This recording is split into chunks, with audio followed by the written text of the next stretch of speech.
ইরানের সঙ্গে যুক্তরাষ্ট্রের চুক্তি, ডলারের শক্তিশালী অবস্থান এবং চলতি বছরই মার্কিন কেন্দ্রীয় ব্যাংক ফেডারেল রিজার্ভ সুদের হার বাড়াতে পারে এমন প্রত্যাশার কারণে চাপ তৈরি হয়েছে স্বর্ণের বাজারে। বার্তা সংস্থা রয়টার্স জানিয়েছে, এতে স্বর্ণের দাম 1% বেশি কমেছে। মঙ্গলবার বাংলাদেশ সময় সকাল 10:15 স্পট গোল্ডের দাম 1.1% কমে প্রতি আউন্স 4142.61 ডলারে নেমে আসে। আগস্ট ডেলিভারির মার্কিন স্বর্ণ ফিউচারও 1% কমে 4160.20 ডলারে দাঁড়ায়। বিশ্লেষকদের মতে তেলের দাম কমায় স্বর্ণ কিছুটা সুবিধা পেলেও শক্তিশালী মার্কিন ডলারের কারণে সেই সুবিধা ধরে রাখতে পারছে না।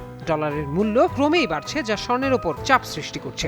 এদিকে যুক্তরাষ্ট্র সোমবার থেকে 60 দিনের জন্য ইরানের ওপর আরোপিত কিছু নিষেধাজ্ঞা শিথিল করেছে। নবগঠিত শান্তি চুক্তির আওতায় প্রথম দফার আলোচনার পর এই সিদ্ধান্ত নেওয়া হয়। স্বর্ণের পাশাপাশি কমেছে অন্যান্য ধাতুর দামও। স্পট সিলভারের দাম 3.3% কমে প্রতি আউন্স 63.05 ডলারে, প্লাটিনামের দাম 1.9% কমে 1646.30 ডলারে এবং প্যালাডিয়ামের দাম 1.8% কমে 1242.75 ডলারে নেমে এসেছে।